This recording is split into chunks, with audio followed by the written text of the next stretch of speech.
Welcome to Democracy Now!, democracynow.org, the War and Peace Report. I'm Amy Goodman. The European Union has issued a $2.3 billion fine against 6 major financial firms over the rigging of global interest rates. The banks and brokers were found to have colluded to alter the benchmark for rates on trillions of dollars in transactions across the globe, meaning millions of borrowers paid the wrong amount on their loans.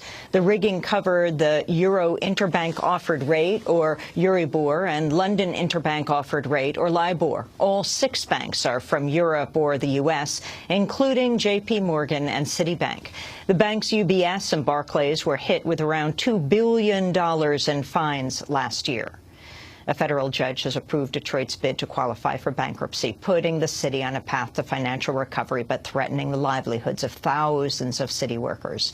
In a landmark decision that could harm retiree benefits nationwide, federal Judge Stephen Rhodes ruled that federal bankruptcy law can override state laws that protect public pensions. That clears the way for Detroit to make major cuts to health and retirement benefits of city employees. We'll have more on this story after headlines. Illinois lawmakers have approved a measure that will impose major cuts to retiree benefits in the state's troubled pension system. Illinois faces the worst-funded pension system in the country, with an estimated $100 billion shortfall. On Tuesday, the Democrat-controlled Illinois legislature voted to push back the retirement age for younger workers and scrap an overall cost of living increase for retirees. Governor Pat Quinn's expected to sign the measure into law. State unions have vowed a court challenge. President Obama delivered a White House address Tuesday urging Americans to support his new health care law despite its troubled rollout. Obama spoke days after the administration reported major improvements in performance of the federal health care website after its plagued launch over the past 2 months. Do not let the initial problems with the website discourage you, because it's working better now, and it's just going to keep on working better over time. Every day I check to make sure that it's working better. And, we've learned not to make wild promises about how perfectly smooth it's going to be at all times. But if you really want health insurance through the marketplaces, you're going to be able to get on and find the information that you need for your families. The U.S. has halted military shipments from Afghanistan through Pakistan due to protests against the U.S. drone war. In a statement, the Pentagon says it suspended the removal of military equipment in Pakistan because of the dangers posed to truck drivers. Thousands of Pakistanis have taken part in protests and blockades along NATO supply routes in recent weeks to call for an end to U.S. drone strikes. The UN's top aid official is warning serious humanitarian crisis is getting worse. Speaking to reporters, Emergency Relief Coordinator Valerie Amos said aid workers have been unable to reach around 250,000 people trapped in besieged areas. Our figures are that about 250,000 people are in besieged communities, so this is communities that we are not able to reach at all, and 2.5 million people in hard-to-reach areas. So they may have been reached, for example, once with assistance and no more. In Lebanon, a senior commander with the Shia group Hezbollah has been killed. Hassan al-Lakis was gunned down Tuesday outside his Beirut home. Hezbollah has accused Israel of responsibility, but Israel's denied the claim. The shooting came hours after Hezbollah leader Hassan Nasrallah accused Saudi Arabia of carrying out last month's bombing of the Iranian embassy in Beirut that killed 23 people. The editor of the British newspaper The Guardian appeared before a parliamentary hearing on Tuesday to face questions on the publication of the surveillance leaks of Edward Snowden. Alan Rusbridger told British lawmakers his newspapers published less than 1% of the leaked information it's received. We continue to publish stuff, but it's about 1% of what we were given. I can't think of any story in recent times that has ricocheted around the world like this has, and which has been more broadly debated in parliaments, in the courts, amongst NGOs.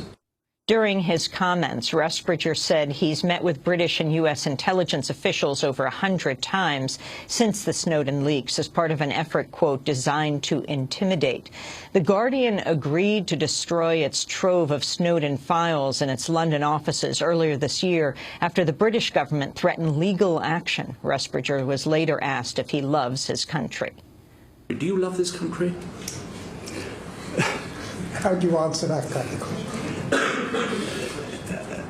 We live in a democracy. Most of the people working on this story are British people who have families in this country who love this country. I'm slightly surprised to be asked the question, but yes, we are patriots.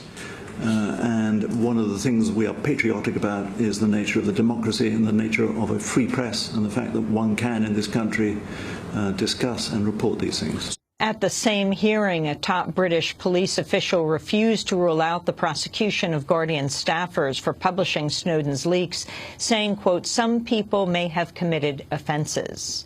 If you want to see our hour with Alan Rusbridger on Democracy Now!, go to democracynow.org.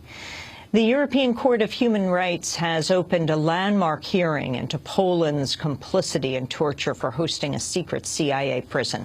The court's examining the cases of 2 Guantanamo prisoners who say they were subjected to mock executions, waterboarding, and other abuses, including claims of harm to their families.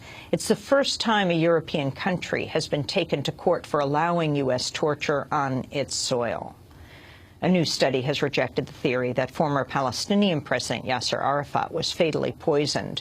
A team of Swiss scientists who examined Arafat's remains said last month their findings moderately support polonium poisoning as the cause of death.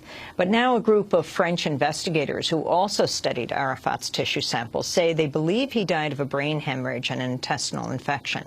The French report says the polonium found in Arafat's body may have come from radon gas in his burial tomb. The House has approved a measure to extend the ban on manufacturing plastic guns for another 10 years. The ban was first imposed in 1988 for all plastic guns undetectable to security screening machines. It's been set to expire this month. The House measure is the first piece of federal gun legislation to be approved since the Newtown school massacre a year ago. It will likely be the only gun control measure to pass Congress this year after the Senate failure to expand background checks and ban assault rifles in April. And those are some of the headlines. This is Democracy Now!, democracynow.org, The War and Peace Report. I'm Amy Goodman. And I'm Nermeen Sheikh. Welcome to our listeners around the country and around the world.